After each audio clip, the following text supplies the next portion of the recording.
My name is Dennis Cooley. I am the director of the Northern Plains Ethics Institute at DSU. We are one of the hosting organizations for today's talk. The other ones are the College of Arts, Humanities, and Social Sciences, the NDSU Student Government, Humanities North Dakota, Tri-College University, and the President's Office as well. I'm here to just do an introduction. I asked Professor Fish last night what he would like for an introduction, and his reply was brief. In fact, that was it, brief. So I'm going to at least do a bit of credit, hopefully, to how distinguished our speaker is today. Stanley Fish is the Davidson Kahn Distinguished University Professor of Humanities and Law at Florida International University and a visiting professor of law at the Benjamin N. Cardozo School of Law, Yeshiva University. He has previously taught at the University of California, Berkeley, Johns Hopkins University, Duke University, and the University of Illinois at Chicago, where he was Dean of the College of Liberal Arts and Sciences. He has received many honors and awards, including being named the Chicagoan of the Year for Culture. He is the author of many renowned books, including Winning Argument, How Milton Works, There's No Such Thing as Free Speech, and It's a Good Thing Too, and How to Write a Sentence and How to Read One. Fish is a former columnist for the New York Times. His essays and articles have appeared in the Chronicle of Higher Education, Harper's, Esquire, and The Atlantic. And in fact, Professor Fish actually is professor of English, and that was great for him. They decided to become professor of law as well. So he has two professorships. Let's welcome our speaker, Professor Fish. Thank you for the introduction, Professor Cooley. Very many thanks to David Bertolini and his staff for inviting me to speak here and for being among those who have invited me to speak here and for handling the various arrangements. And of course, a thanks to you for coming out in the middle of a day. May I ask, you can all hear? Good. How many of you, this is a little quiz or survey, which doesn't require thought, just an immediate yes or no, if you will give it. How many of you think of yourselves as believing in the First Amendment and the freedom of speech and honoring it? Yes. Okay, how many of you do not either believe in it or honor it? Okay, that sets the stage for what's to follow. A well-known theorist or critic, commentator on the First Amendment is named Frederick Schauer, S-C-H-A-U-E-R. He teaches at the University of Virginia Law School and sometimes at the Columbia University Law School. Some years ago, he coined a phrase.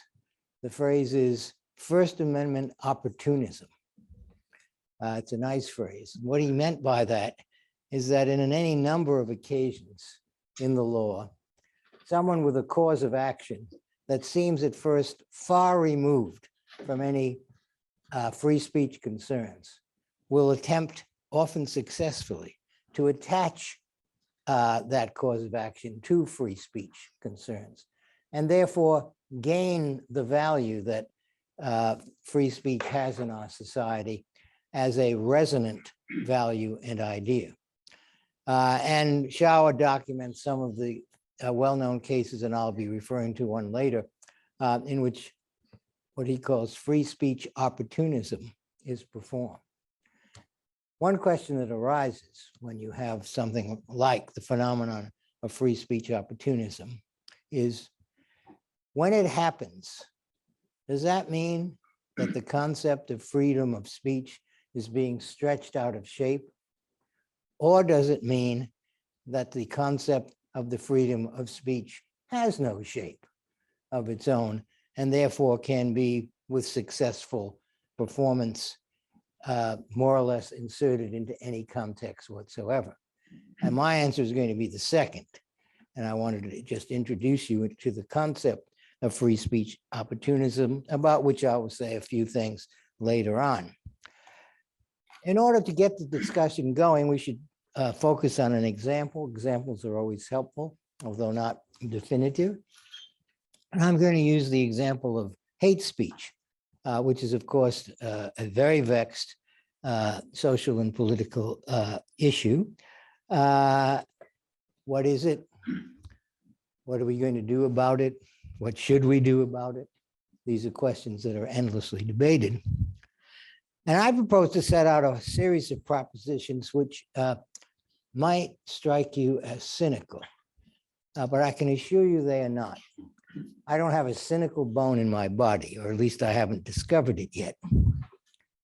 My first proposition, and it's the one that finally controls, is that hate speech cannot be defined. And of course, you can see if it can't be defined, then a lot of the questions about it become problematic questions in themselves. Hate speech cannot be defined because in order to define it, you would have to be able to distinguish in a neutral and non-political way utterances that are hateful from utterances that are not hateful. Neutral and non-political means that the dividing line between hate speech and non-hate speech is to be determined independently of any particular point of view.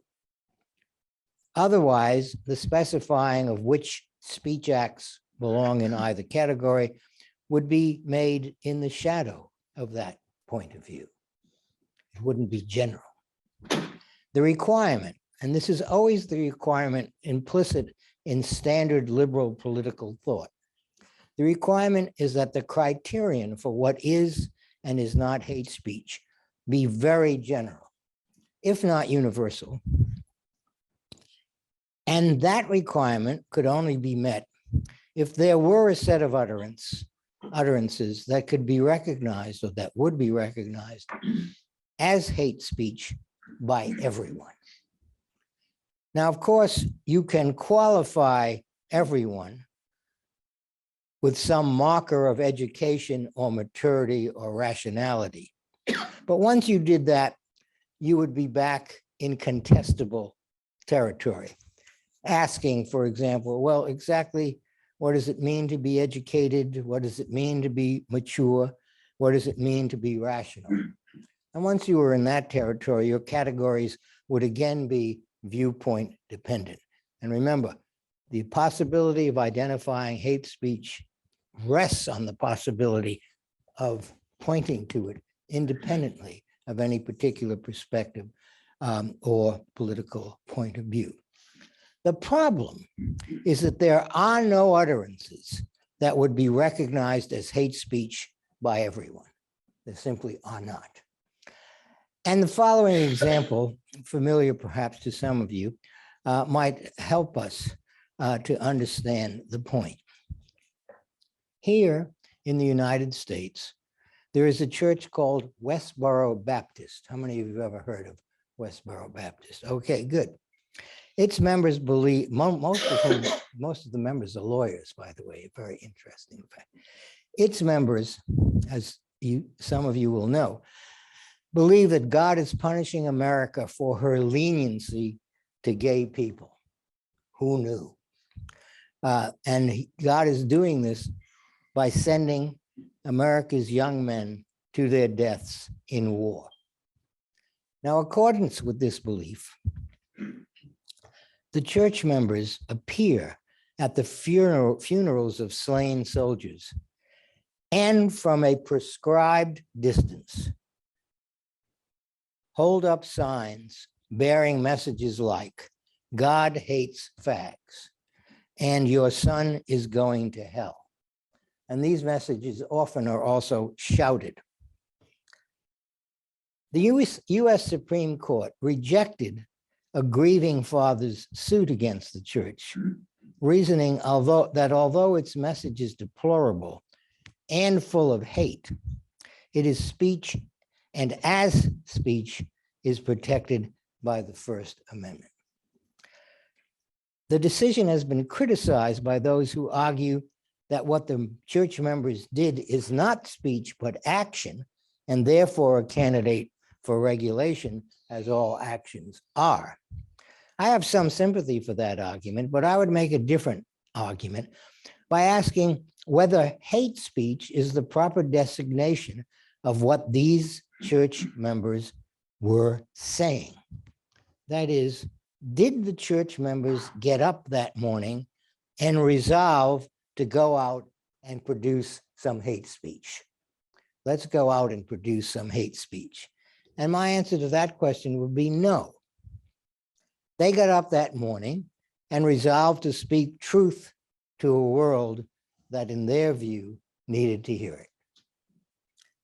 They are sincere in their indictment of what they take to be America's welcoming of gays. You must start. Liberal arguments by classical liberals often entail a distrust of the sincerity of their opponents. This is a very bad move, although a very familiar move. These people are not insincere. They mean what they say. They have reasons which support the indictment they make and demand the actions they then perform. If we reject their message, we are not, I would claim, rejecting some incoherent and crazy effusion of bile. We are rejecting the point of view, complete with examples and arguments, from the perspective of which what they say makes obvious and urgent sense. Supreme Court Justice Oliver Wendell Holmes famously said that every idea is an incitement to everyone. I'm sorry, every idea is an incitement to somebody. And I want to now add the corollary that every idea is somebody's absolute gospel. Every idea is somebody's absolute gospel. From this follows the second of my propositions. Hate speech is rational. It's one of the things that often accompanies discussions of hate speech is the adjective irrational. But hate speech is rational. When you or I hear something as an instance of hate speech, we testify to our commitment to a form of rationality and to a distaste for, and often a fear of, a rationality we despise. Those who inveigh against gays or women or Jews or African Americans or Muslims are not just mindlessly spewing venom. They have principles underlying what they are saying, and there is no independent way of distinguishing between their principles and ours. That doesn't mean there's no way of saying that our principles are better than theirs if we want to, but there's no independent way of saying and establishing that. When in response to words that you find ugly and beyond the pale, you say, I hate what you're saying, it shouldn't be allowed. You are really saying, I hate the point of view from which your words proceed, and you shouldn't have it. But you can't get from there to the statement, what you are saying is hateful from any point of view.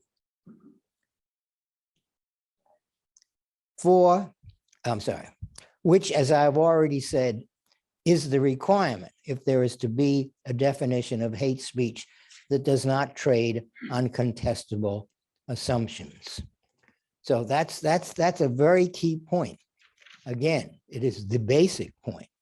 You can't have identified something as hate speech, which would not be regarded as hate speech by some other group of persons, complete with a rationality, design, and plan for action, because it is always possible and coherent to say, it may sound like hate to you, but it's truth to me. Now, if there is no definition of hate speech that doesn't issue from a particular point of view, whenever we label something hate speech, we are performing a partisan act. An act someone coming from a different place than ours might reasonably resist in the name of his or her beliefs. And there will always be someone coming from a different place. This means, and here is my third proposition, any labeling and regulation of hate speech will be irremediably political, for it will implicitly and sometimes explicitly elevate one set of interests above others. No way, I think, to avoid it. Now, of course, political acts, by definition, can either succeed or fail. And success depends on mustering the appropriate resources and defeating your opponent in the ballot box or in the arena of public opinion.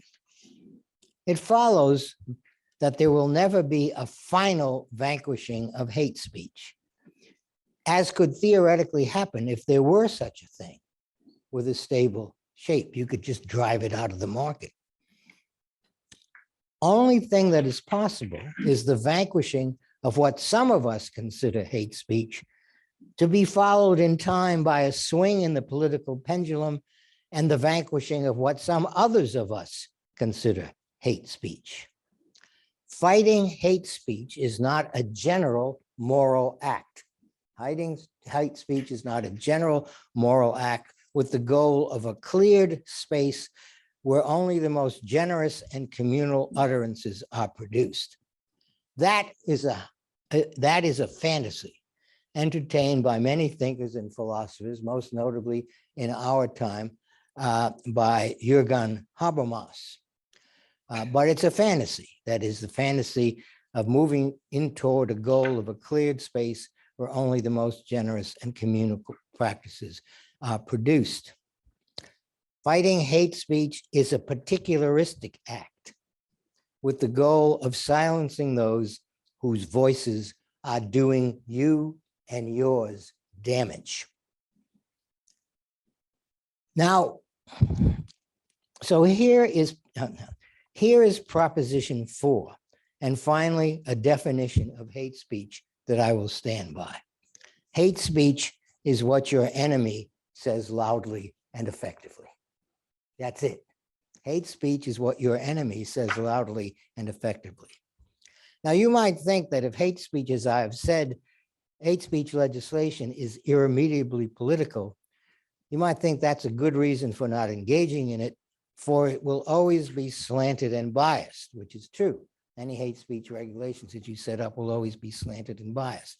But that conclusion would be warranted only if a regulation-free regime were not itself slanted and biased.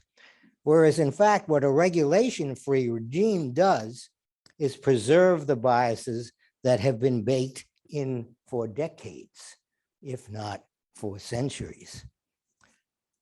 That is why the battle against hate speech, as you see it, cannot successfully be fought under the banner of traditional definitions, such as this one issued by an organ of the United Nations. Hate speech is any speech that uses discriminatory language with reference to a person or group on the basis of who they are, on the basis of their religion, ethnicity, nationality, race, color, descent, gender, or any other identifying factors, unquote. The problem with such definitions is that they are so general. They fly so high above the ground that they allow the hate speech label to be placed on those who speak out against their defamers. After all, and I mean this, don't Ku Klux Klan members have a religion, a nationality, and a claimed race? Aren't neo-Nazis a marginalized group? Why should it be open season on them?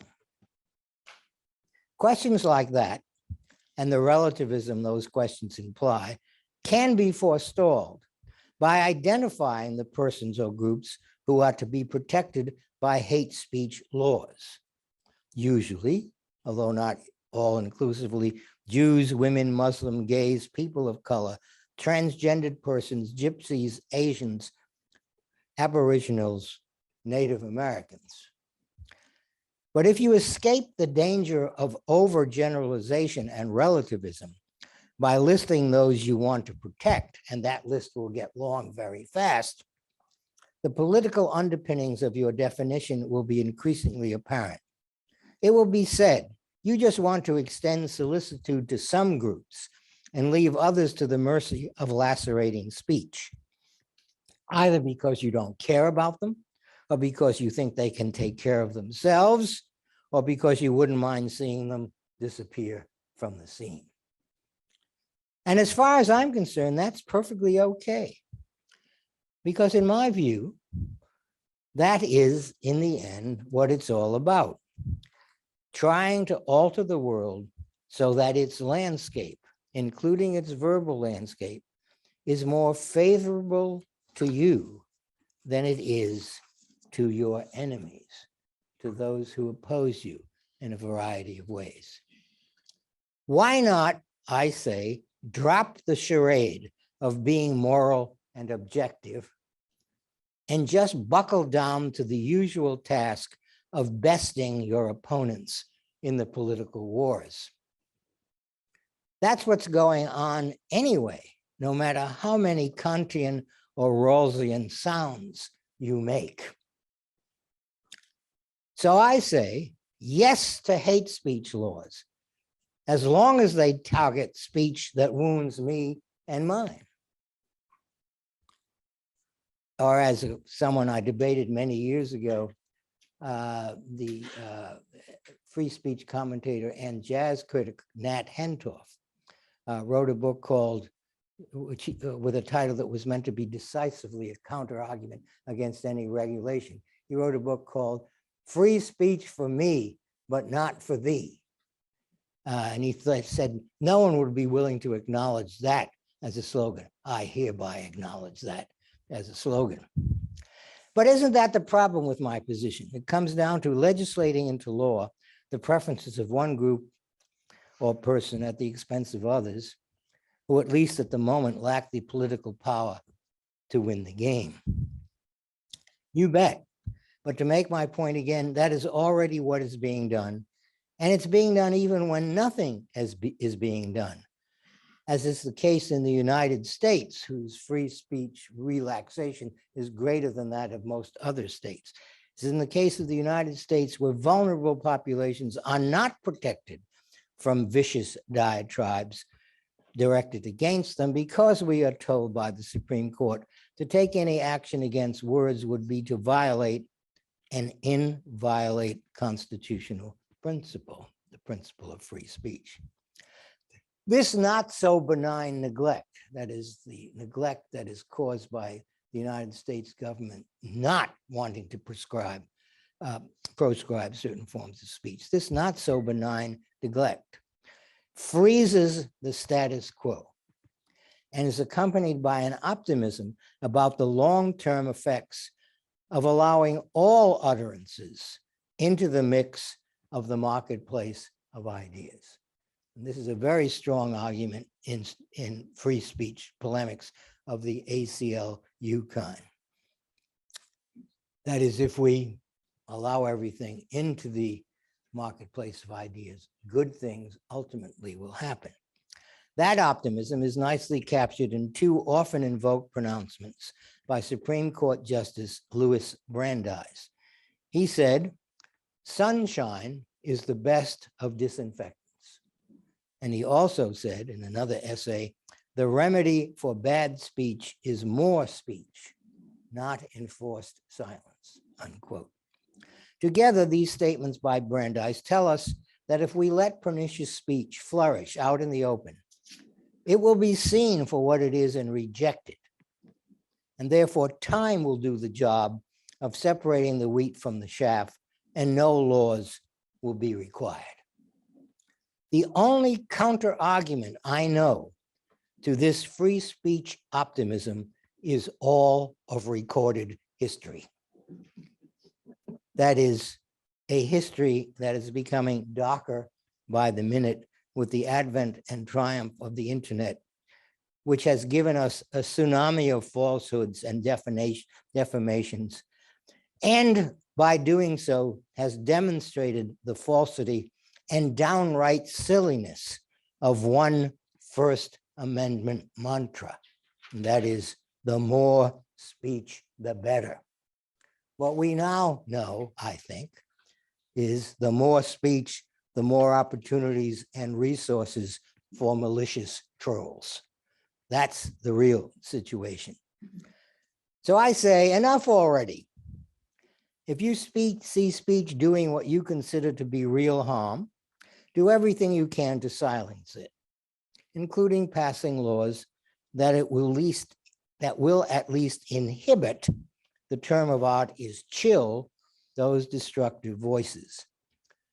Just obey the biblical injunction and go out and smite them hip and thigh. That's my counsel. Now, that counsel about hate speech can be generalized, I think, to a consideration of free speech in a more abstract sense. Now, much of the celebration of free speech by the ACLU and others assumes that free speech is a standalone, identifiable entity. That is a doctrine or value whose general shape is clear, although over time that shape will be filled in with different particulars. I want to argue in a deflationary and nominalist manner that particulars are the entire story. Particulars are the entire story. As I put it 30 years ago in a book, there is no such thing as free speech. There are just situations in which someone who wants to do something and is blocked or prevented by law turns his or her cause into a free speech issue and secures the desired outcome by dressing it in the resonant vocabulary of the First Amendment. As I have already said, theorist Frederick Schauer calls this move First Amendment opportunism. His example is a 1976 case, some of you may know, Virginia State Board of Pharmacy versus Virginia Citizens Consumer Council. In that case, the Supreme Court struck down a law that prevented large chain pharmacies from advertising their prices. This was clearly a protectionist act designed to help small drugstores in the area survive. But the Supreme Court struck this down. What the court did, as Justice Rehnquist complained in a dissent, was turn the effort to sell more toothpaste or toilet paper into a noble exercise of First Amendment freedom. And it did this by equating, in its opinion, the potent and familiar phrase, free flow of ideas, with a new phrase, the free flow of commercial advertising, a form of communication previously held by the same court not to rise to the level of commercial protection. So now information given to us by advertisers who advertise, as I said, toothpaste and toilet paper is considered more or less on a level with information that might proceed or might be given to us by the Federalist Papers or the Constitution. Think about it. It's absolutely nuts. Now, one could describe the result in this case in two ways. First, as a discovery by the Supreme Court of the true scope of the First Amendment, which only now stands revealed after 200 years. You know, we didn't know that free speech included commercial advertising and the selling of toothpaste and toilet paper, but now we know it. Or you could describe it differently. That is the result in this reached by the court in this case. Describe it as the reconfiguring of the First Amendment under the pressure of a policy interest that played the First Amendment opportunism game skillfully. That is the major pharmaceutical chains who won in the course of this case. The difference between these two descriptions is that in the former, where the doctrine of free speech is only now being understood and realized, in the former, there is a First Amendment that abides through time, while in the latter, there is just the name First Amendment, but nothing inside it until a successful political/judicial effort gives it content. Because that content will vary with the various forms of political activity occurring across a vast range of contexts, the First Amendment will have a large, if not theoretically infinite, number of shapes. It will not be one thing, but many things, and none of these things will be generally normative. They will be particular and political through and through. Now, I find support for this account of what the First Amendment is and isn't in the pronouncements of three notable legal theorists.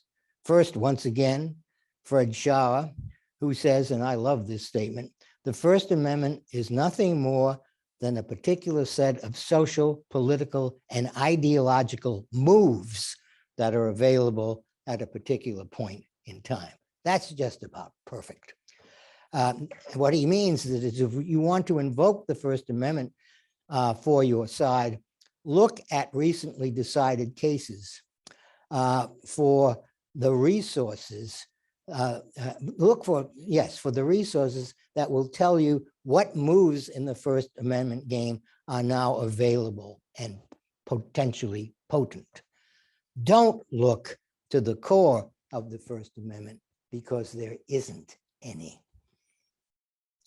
Another law professor, Larry Alexander of the San Diego Law School, San Diego University Law School, says that, quote, freedom of expression is a vacuous, i.e. empty concept. There are just different background conditions there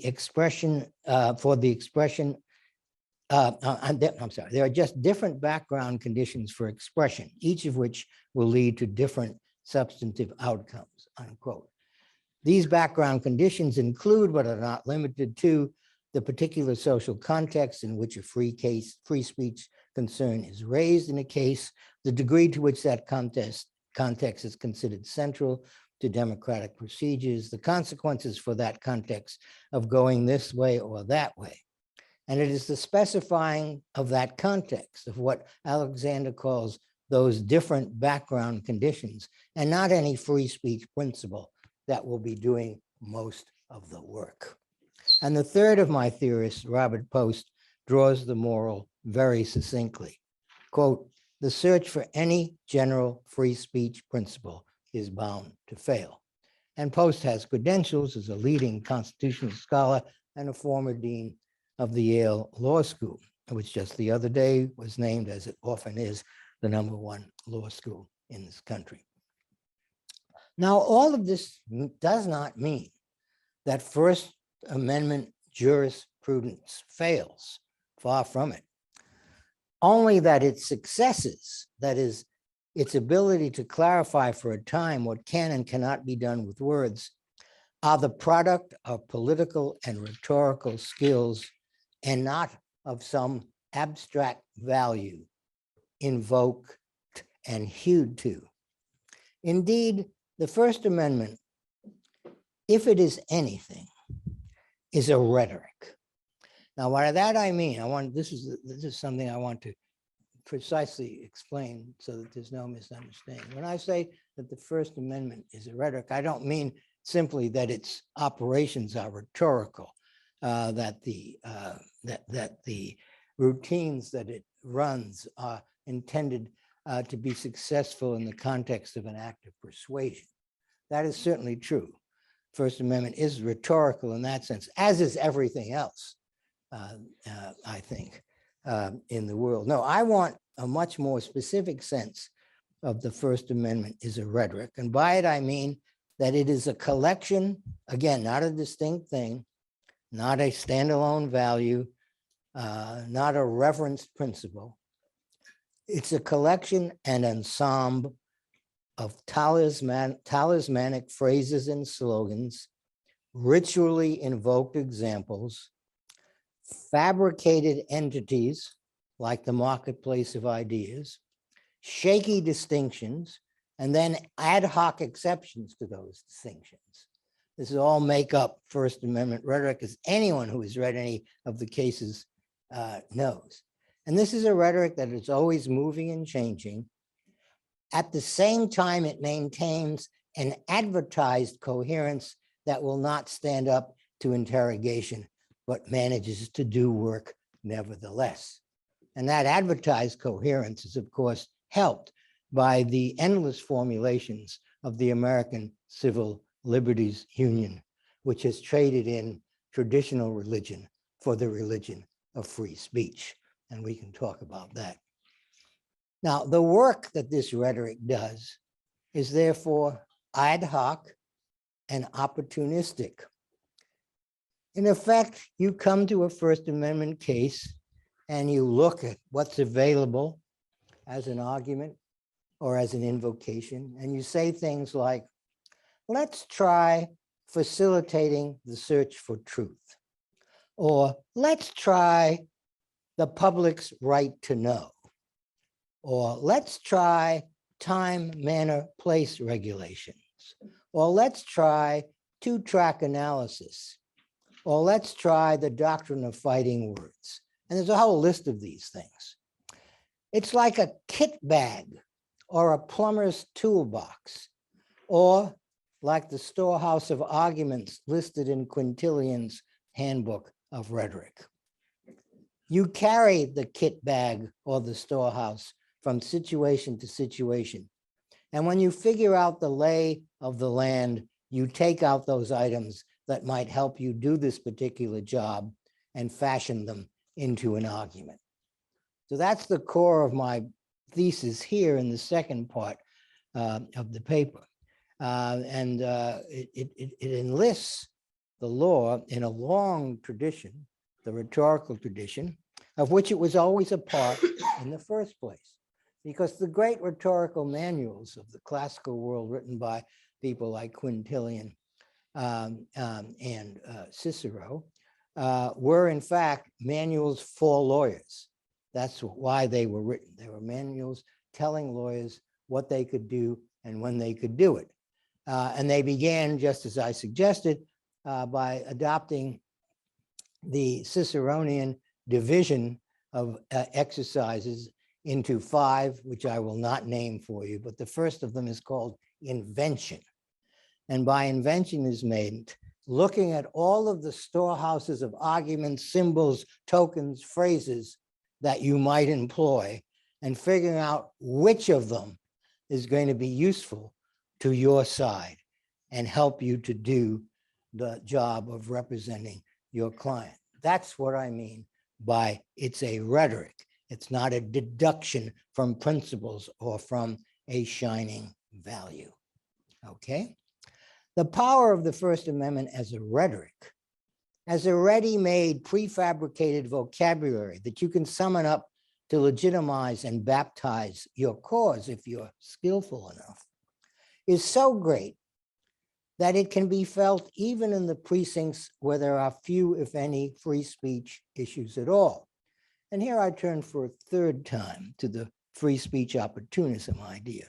Again, the idea that because free speech as a rhetoric is so powerfully resonant in our society, it will be good for your case if you're a legal actor to attach your cause of action to it, even if there's nothing in that cause of action that refers in a central way to the freedom of speech at all.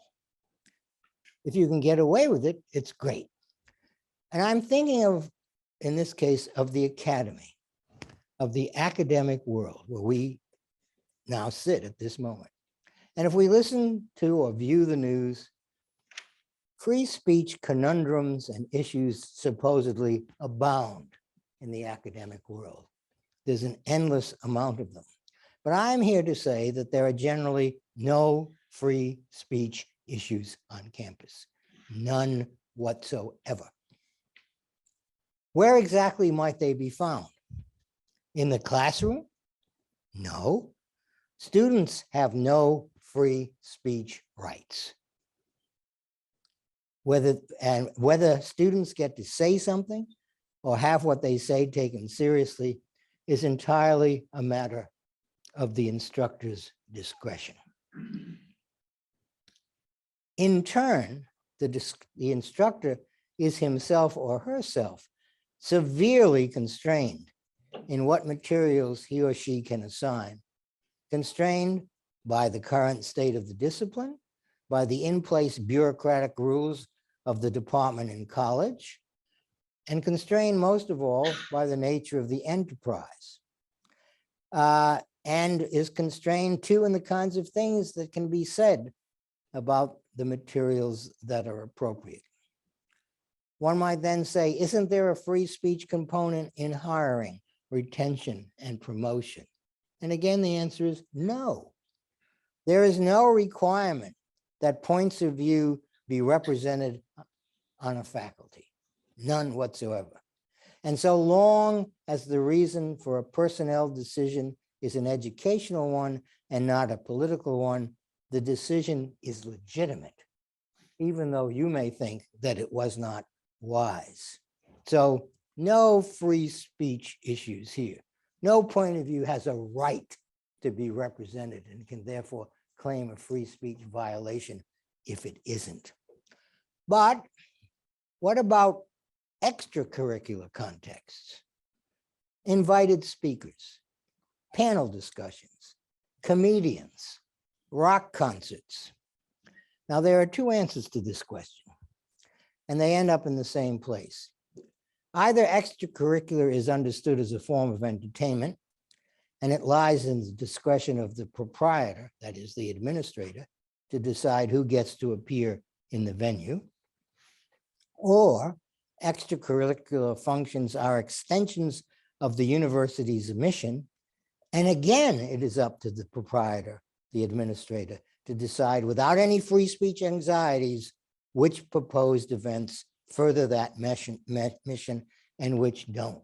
So I'm saying to all these administrators who are so nervous about free speech concerns, forget about it. There aren't any. Just understand what the mission of the school is and therefore what your mission is, and act accordingly and ask no free speech questions at all. Because what you're doing is making managerial decisions within the context of an enterprise that is defined, like any other enterprise, by its constitutive goals. Protecting and enhancing free speech is not a constitutive goal of the university.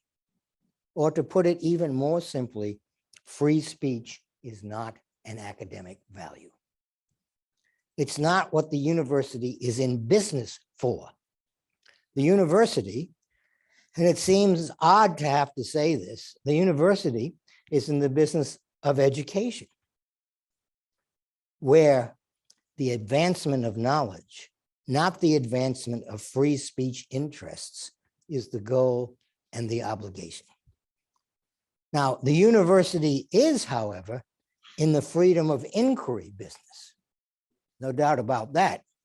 The difference is that in a free speech regime, everyone's voice deserves to be heard and no voice should be dismissed and silenced. But on the other hand, in a free inquiry regime, silencing voices is the official responsibility of those in charge of hiring committees. It's the official responsibility of department chairpersons, of deans, chancellors, journal editors, all of whom decide regularly which voices will make it to the podium or the classroom or the journal page, and which voices will be sent away or silenced. And in the course of things, many more are sent away than are credentialed. When a free inquiry regime is working properly in a college or a university, it performs all the exclusions that a free speech regime disallows. The point is one most administrators don't understand. I mean, there's no race, no professional race, no race of, that is, there's no breed of workers less capable of doing their jobs than university administrators. Have you noticed that? Totally hopeless in any number of ways. The point is one most university administrators don't understand, and consequently, they tie themselves in knots and frantically consult the school's legal counsel. Always a bad idea, because the school's legal counsel always has the same answer. What is the school's legal counsel in business to do? To avoid trouble. So the school's legal counsel will always figure out, how do we avoid trouble, avoid a lawsuit, and then they'll do that. So that's the method. So administrators will frantically consult the school's legal counsel because they're afraid they may be violating some free speech protocol or limiting the free speech of some constituency that they didn't know existed yesterday. So these administrators, I would say, literally don't know what their job is. They are not free speech enforcers. They are protectors and enablers of a process designed to introduce students to conventional wisdom and to encourage them to go beyond conventional wisdom. That's what we do. That is a task difficult enough by itself, as many in this room could testify. Very difficult to do that. And it should not be made more difficult, and I think incoherent, by adding to it the task of being a First Amendment watchdog. Especially when, as I've said, there are very few First Amendment issues in sight, except for those that administrators invent, largely out of ignorance. Well, there's one more, but what about cancel culture and so-called woke tyranny? You all heard of woke tyranny, I assume. What about, for example, a celebrated professor at Michigan, University of Michigan, who was forced to resign in the wake of the backlash following his having shown the 1965 film version of Othello, who is played in an Academy Award nominated performance by Laurence Olivier, but is played in blackface. And then what about the distinguished environmental scientist at the University of Chicago, who is deplatformed, isn't that a wonderful word? Who is deplatformed at MIT because he said in public that hiring should be based on merit metrics rather than on the political metrics of race, ethnicity, and gender. Saying this, which seems to me to be an obvious truism that you don't even really have to say. Saying this led him to be roundly condemned and denied certain kinds of academic rewards.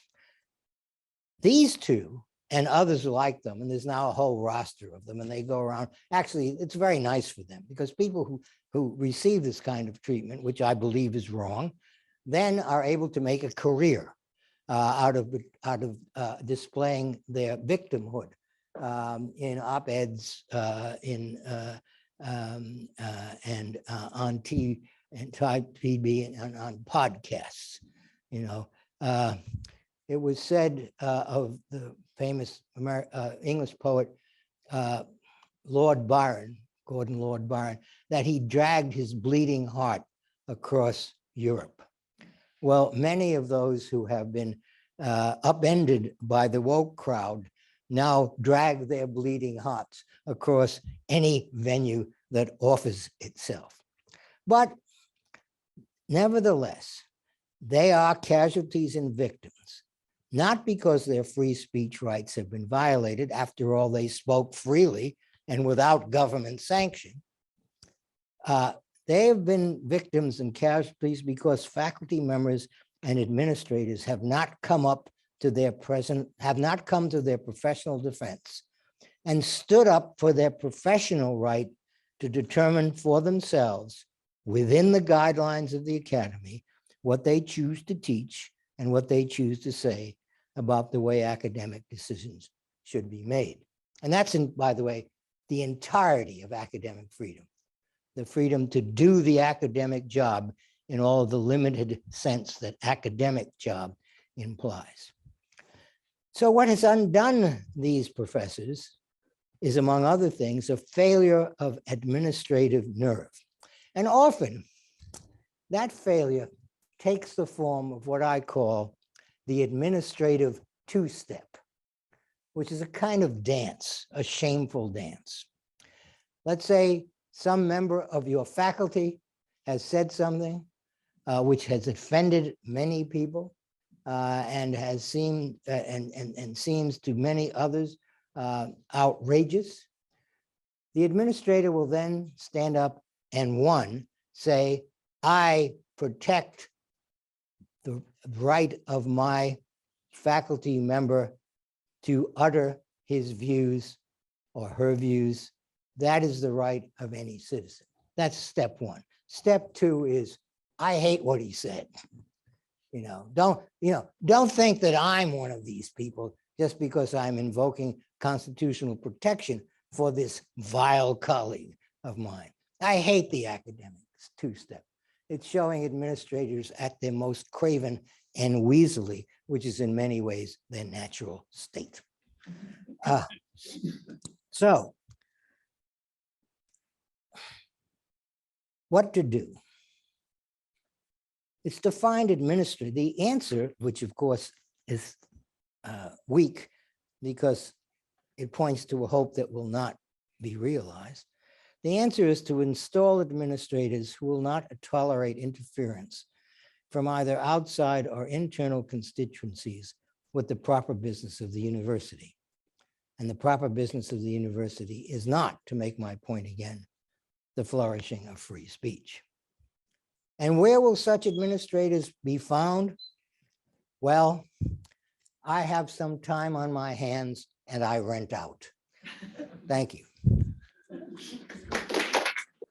I also want to make sure everybody knows there's a book signing right after this. So it's downstairs in front of the bookstore. My dean, who is looking away from me, yes, I'm admitting you're the dean and the administrator, made me remind everybody of that because the books are on sale downstairs and he'll sign them. Questions? Dr. Fish, thank you for your talk. Your conclusion on hate speech strikes me as Nietzschean Really? in the sense that And is that a criticism or a compliment? it's not a compliment. Okay, so. But one man's compliment is another man's criticism. So it seems like if we follow what you're suggesting, in other words, we can't define hate speech. So we should just, whoever has the political will and power to ban what they deem hateful should do it. Doesn't this just result in an endless kind of changing of the guard? Yes. Of silencers and silence? Yeah, absolutely. And how does that improve the I'm not verbal saying- landscape? Hey, you never heard me saying improvement. Look, I'm just saying this is the way it is. Everybody wants not to have broadcast throughout the land, words, slogans, posters, whatever it might be, that are injurious and demeaning to them or to members of the group they belong to. You want to have a way to stop it.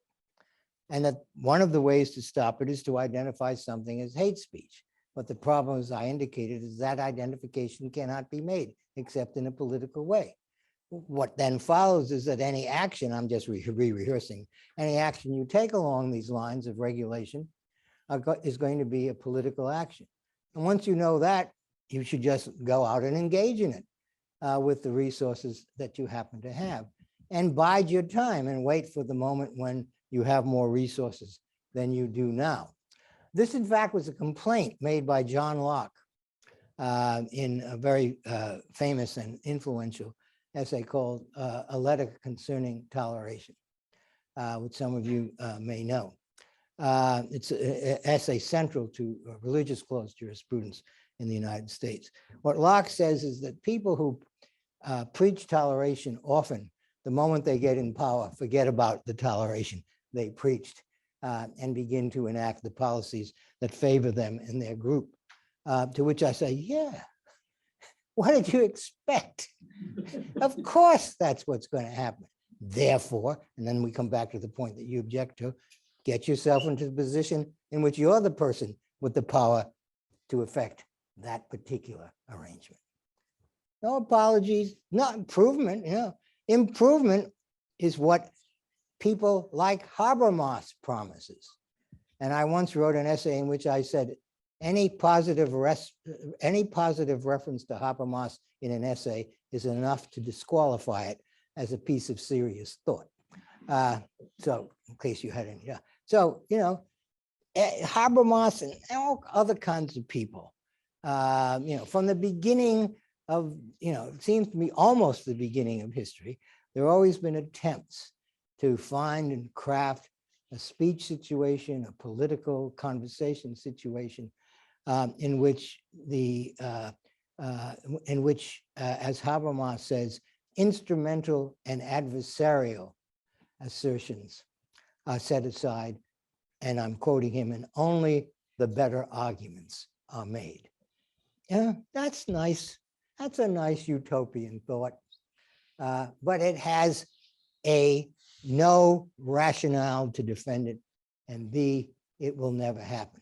But the appeal of it is huge in general. The appeal that we can, if we, arrange our language and our conversations in such a way that we will arrive at what Habermas calls the ideal speech situation, what other people call situations in which base political motives have been set aside and people are engaged in some act of political and cultural communal effort. It will never happen. And every effort to do it, proves to be unsuccessful.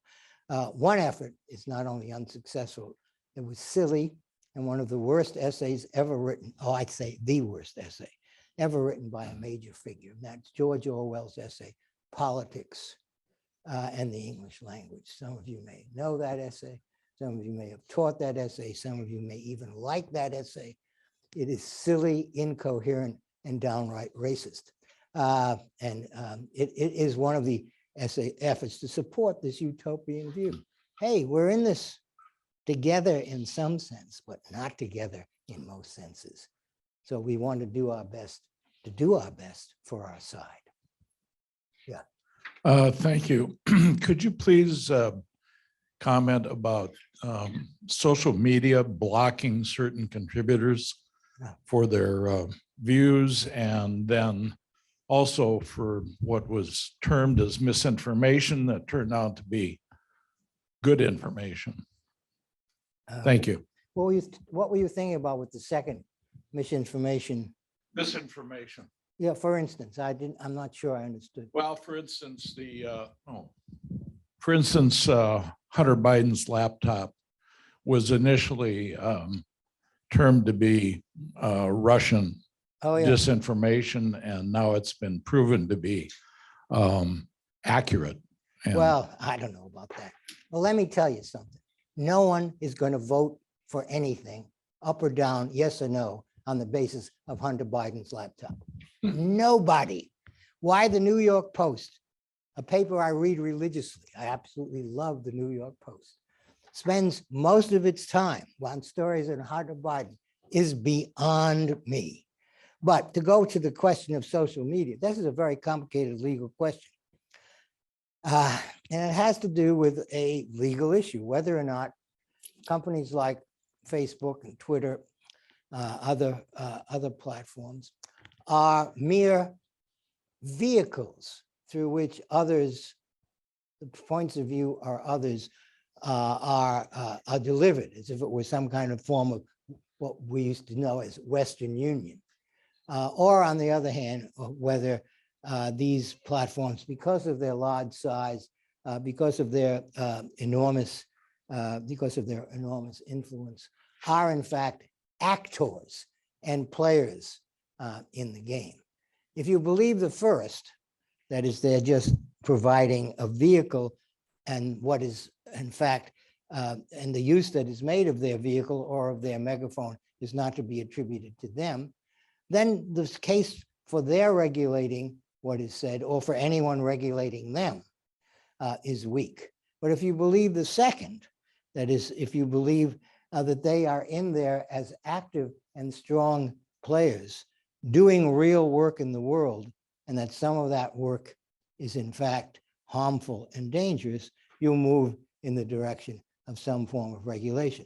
And this will also depend on whether you, what you believe about Section 230 of the federal FCC rules, Section 230, which explicitly, it seems to some, exempts large common carriers like Facebook and Twitter from regulation, precisely on the basis of the argument that what they are sending out is not theirs. Again, they are simply providing the megaphone. So I'll just say that without answering directly your questions about just how this should be done, because it's an issue of such enormous complexity, which involves both technical and political issues that I'm not well versed on. So I just want to just sketch out the landscape, which is an important landscape, and thank you for calling attention to it. We have some questions online.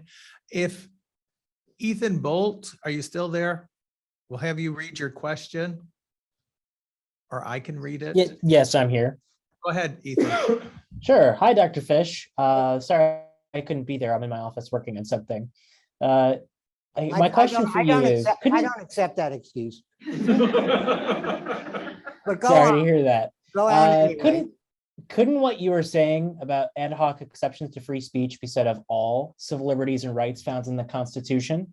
Many principles in the law have exceptions and limits. The general warrant requirement, for example, can be sidestepped with exigent circumstances. The right to seek an abortion can be limited so long as the regulation does not impose an undue burden. The right to counsel in a criminal case does not mean an indigent defendant can have any lawyer they want provided for them at the state's cost. Right. Okay, my answer to that is as follows.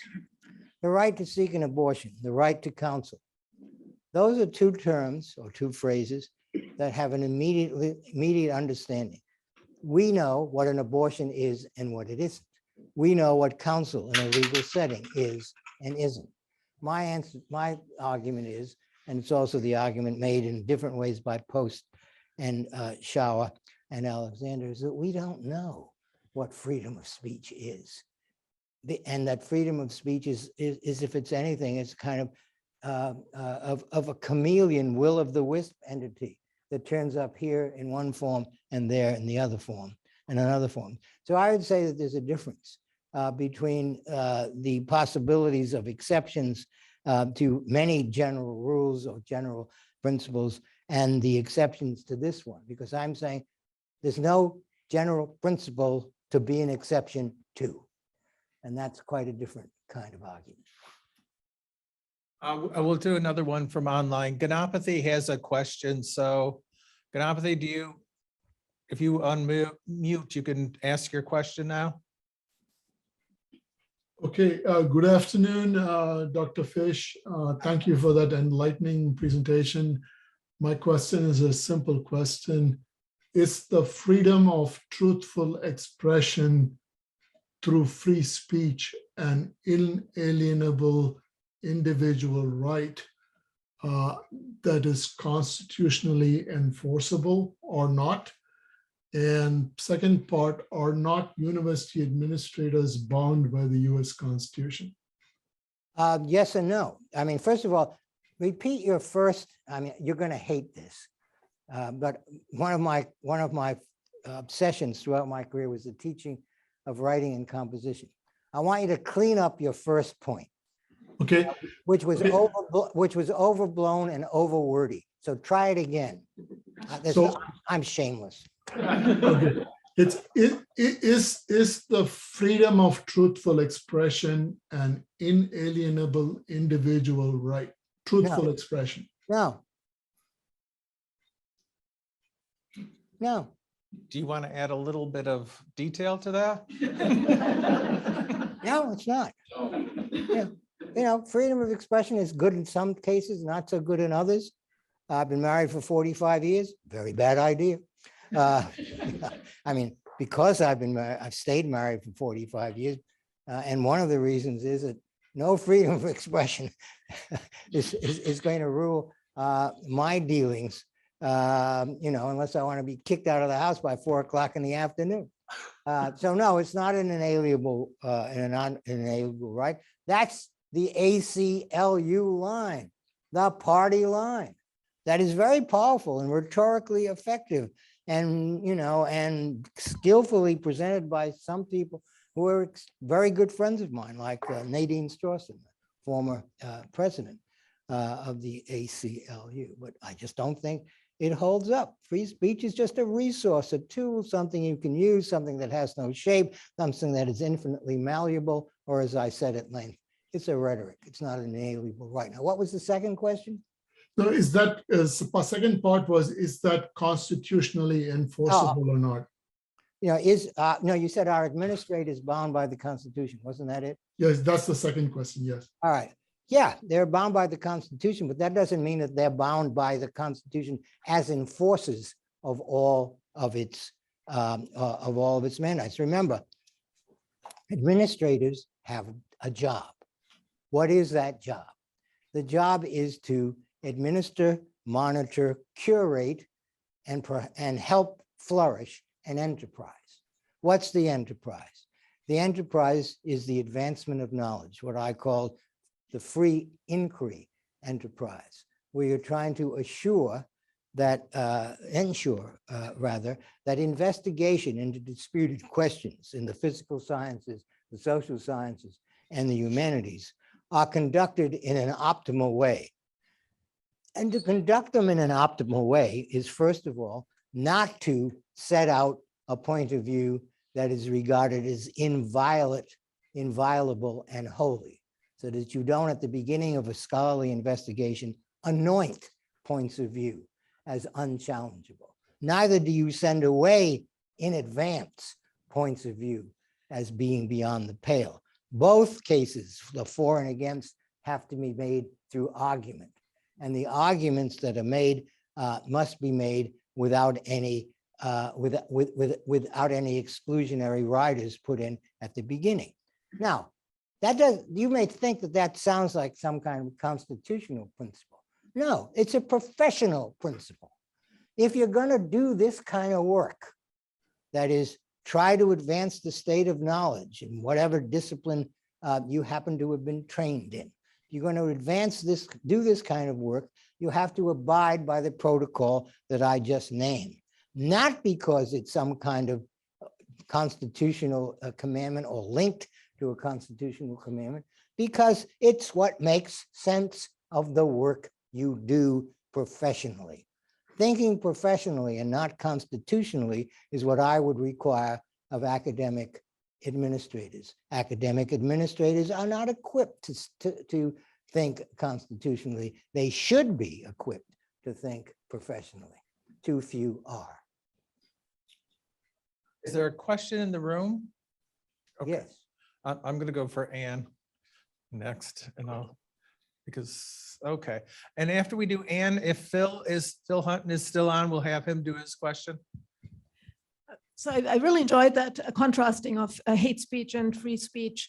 Now, hate speech, of course, is not the only sort of narrative constructed building that can interfere with free speech. Right. Libel is another big one. Right. And in some countries, that's used much more than in the US. Blasphemy is another one. Absolutely. Do you think that for example, the body of arguments around blasphemy could rise, or could be re-energized? Yeah, I think they could be, but unlikely at the moment. The libel question is, to me, the more interesting, and at least at the moment, not more intrinsically interesting, but more interesting because of its place in the history of American jurisprudence. Two Supreme Court, there's a case called New York Times versus Sullivan, which for civil libertarians of the ACLU variety is regarded as a kind of eureka moment. And another friend of mine, a noted civil liberties lawyer named Floyd Abrams, have said that when New York Times versus Sullivan was decided, there was dancing in the streets. I wasn't in those particular streets myself. I think that New York Times versus Sullivan is a horrible decision. And now I find out that Clarence Thomas and I think it's Neil Gorsuch, those two are saying the same thing and want to move toward a reconsideration of New York Times versus Sullivan, and I welcome that.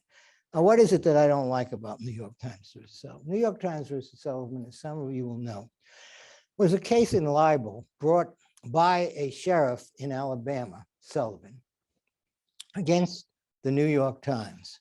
The New York Times had printed a large, I think, full-page ad by a civil liberties organization in which certain facts about what was happening in Alabama with regard to the treatment of African Americans. Certain facts were put forward, and a number of them turned out to be false. That is, they were inaccurate. Mr. Sullivan said further that the implication of the ad was that these actions or these horrible crimes, which turn out not to have been committed by anyone, these actions were directly under the influence of his office since he was the sheriff. So he brought the libel suit for, I think, $500,000, which is like nothing these days. $500,000, you don't think much of your cause. The lower courts in Alabama sustained Sullivan, not surprisingly. The Supreme Court ruled against him, 9-0 in New York Times versus Sullivan. What was the argument?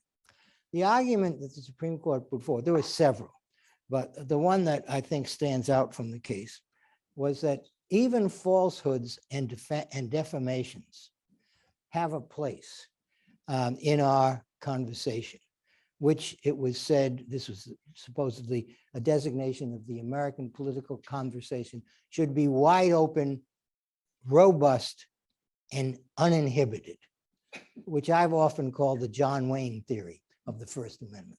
Wide open, uninhibited, robust, and uninhibited. So that falsehoods, which had always been, at least in traditional libel law, a winning argument. That is, if you could prove that what was said about you was false, then you were a long way toward winning your case. Falsehoods and defamations now became just one among the number of kinds of words or utterances that could occur in this national democratic conversation that we are always having, and they should be allowed because they do work. They do work of keeping that conversation going. There was an exception. If the falsehood can be determined to be a malicious one, that is, the person who issued it knew that it was false and nevertheless published it, then there might be a cause of action. But the New York Times didn't know that the details in its ad, and as someone who worked for the New York Times for 18 years, I believe it. The New York Times didn't know that the details in its ad were false. So under this new understanding of libel, you have to meet the standard of malice. There's a wonderful movie about this, by the way, called Absence of Malice, Paul Newman and what's her name? Sally Field. Sally Fields. Great, really interesting movie. The only anti-press movie of this kind that I know of. Most of the movies about the press are celebratory. But anyway, after this, what this is a surrender to relativism, in my mind. It's a surrender to the fact that we're not going to make any judgment as to what is being said. It's just so long as it is said in the context of our national conversation, it should be allowed. This is kind of the corollary of what was said in the famous, by Justice, I forget which justice it is, maybe it's Harlan, in the famous Fuck the Draft case. One man's vulgarity is another man's lyric. It's a famous statement. I think going down that road is very dangerous. I think New York Times versus Sullivan leads directly to the proliferation of fake news and is in part responsible for it because it became impossible any longer to stand up for your side by simply saying he didn't or she didn't tell the truth about me. Of course, you can still do that if you want to go to England and to other places. So I'm very much against this relaxation of libel laws for a practical reason, not some big philosophical reason. I say, if someone's going to insult me in a way that is damaging to my reputation and to my career or to my family, then I want to be able to have legal recourse of some kind. And holding up the standard of malice, and also the standard, if you're any kind of a public person, it was said in that and a subsequent case, then the malice standard is the one that you must meet. Well, almost everyone is a public person these days. So I just dislike that intensely. But again, when I come down on these matters, it's always in terms of the set of professional practical concerns that are involved, and not in terms of some abstract principle. As you may have noticed, abstract principles and I are not friends. What are your thoughts on the relationship of speech in constrained environments? I guess referring to either the classroom or the terms of service, and the notion of speech as a contract.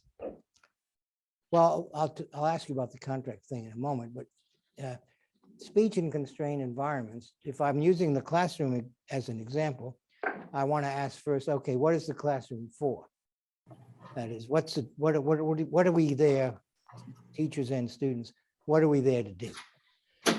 The answer to that question will lead us to the answer to the question, what forms of speech are to be allowed and encouraged, and what forms of speech are not to be. So again, this is consistent with what I think with what I've said before, that you first want to know what is the purpose of this constrained space.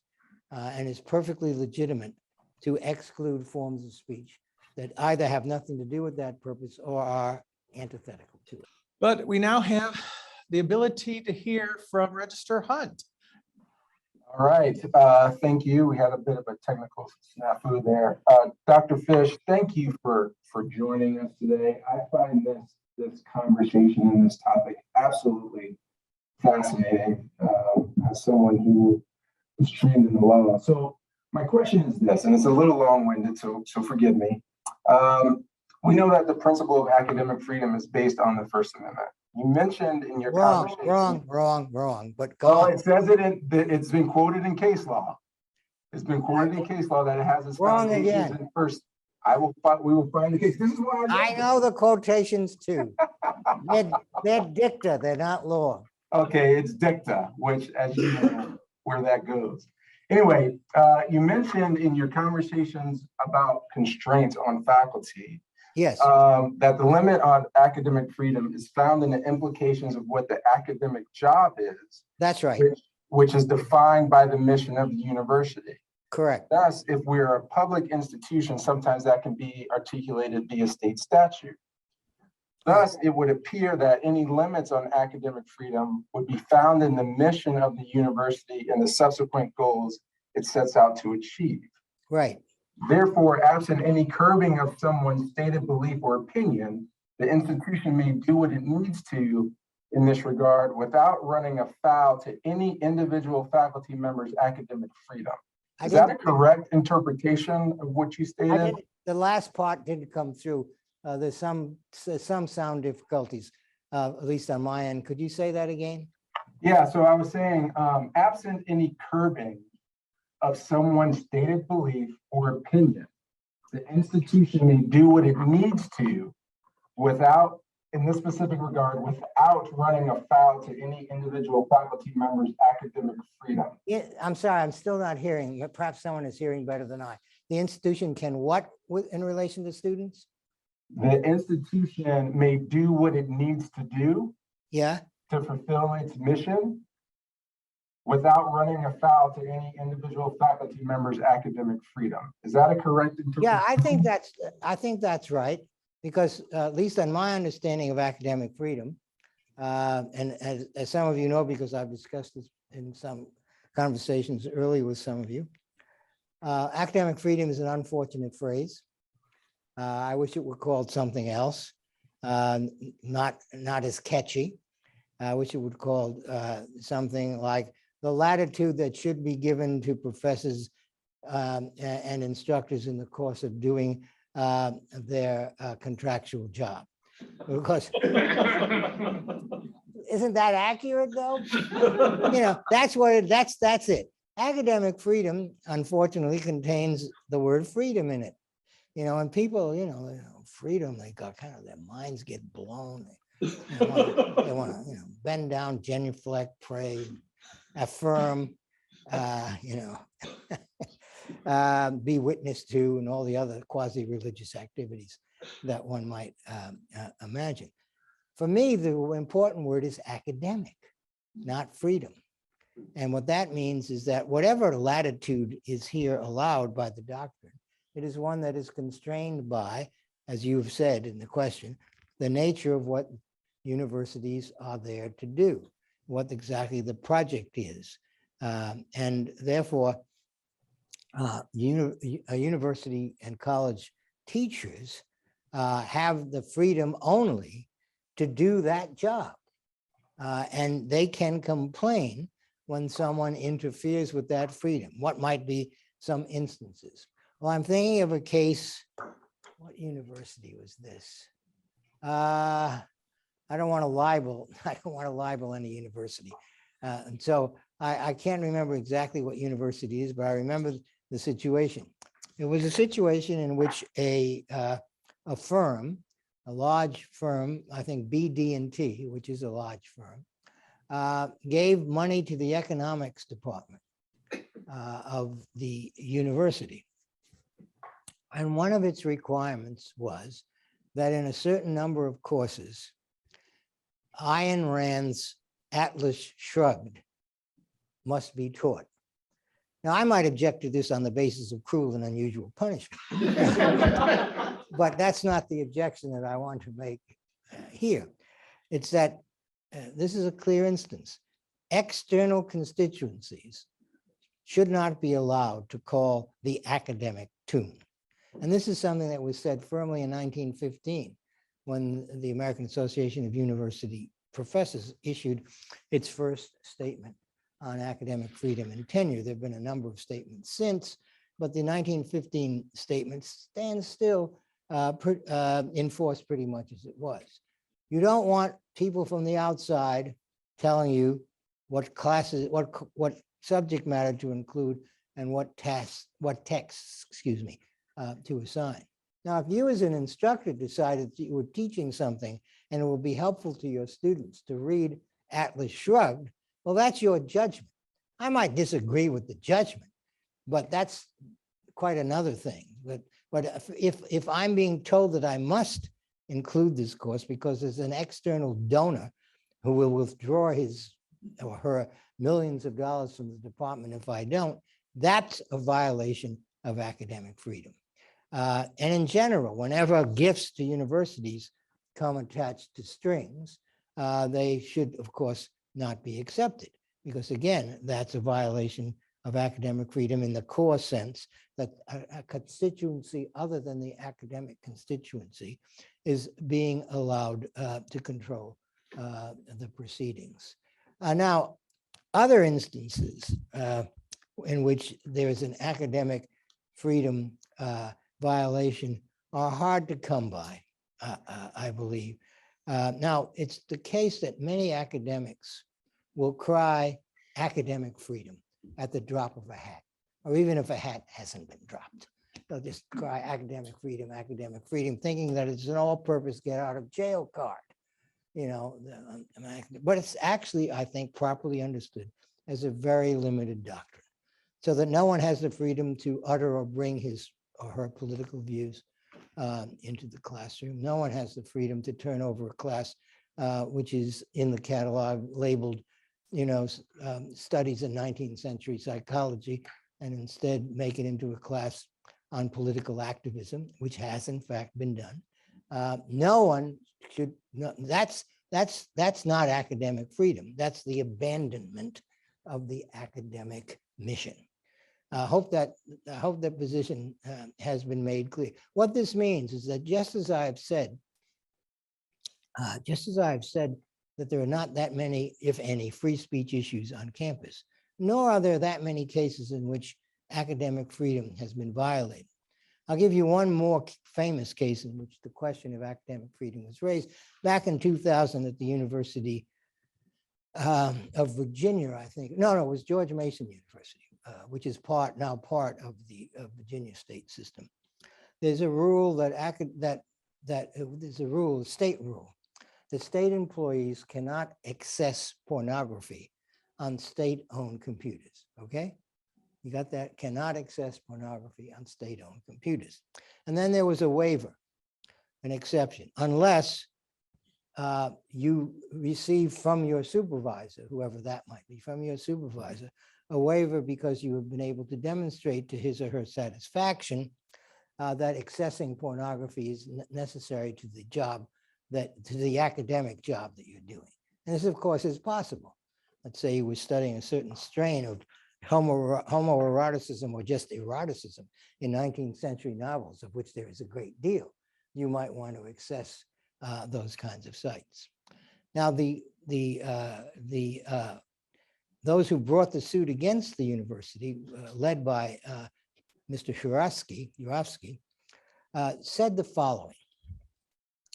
First of all, said that this what shall we call it? This limitation or inhibition on what academic and what can be done while on campus is a violation is a violation of our free expression rights. And then there was a second statement. Well, maybe if you're talking about clerks or secretaries, it's okay for the state to impose this rule. But if you're talking about academics, it's not okay. And the assumption here is, and this is one that many academics harbor whether they know it or not, the assumption here is that academics are a special and better race of persons than the rest of us. I call this the doctrine of academic exceptionalism. And a lot of people do buy that. Well, but it's kind of like, but we're professors, which is the institutional equivalent of saying, don't you know who I am? Or something like that. I don't think Yurovsky was decided quite correctly, I think, for the university and against the faculty members. But a lot of people in the free expression and academic freedom world believes that it was a horrible decision. I think it was the perfectly right decision. You got to think narrow. You got to think narrow about this. So in general, my counsel in trying to consider matters of procedure and in the academy and elsewhere is, insofar as it is possible, avoid big think. Avoid big think. Stay close to the ground. On that note, I think that's a perfect moment to stop where we have run out of time. I want to thank Professor Fish and for us to thank him for a very interesting talk. And I think if you didn't get offended at something, you weren't listening. But anyways, so let's thank it. Now you've got it, Dennis. Anyways, let's thank it. Oh, and I should have made this statement at the beginning. The views expressed here do not necessarily represent the views of North Dakota State University, the state of North Dakota, Northern Plains Ethics Institute, or I don't know, whoever put your name in there. And I want to thank once again our sponsors, Humanities North Dakota. If you have time, we have a sheet here to fill out for them because they gave us $9,500 for our series. Also, NDSU Student Government, the College of Arts, Humanities, Social Science, the Tri-College University, and I'm missing somebody. Oh, the President's Office. And by the way, according to the Northern Plains Ethics Institute, all of our administrators are wise and wonderful human beings. So thank you. Have a good day.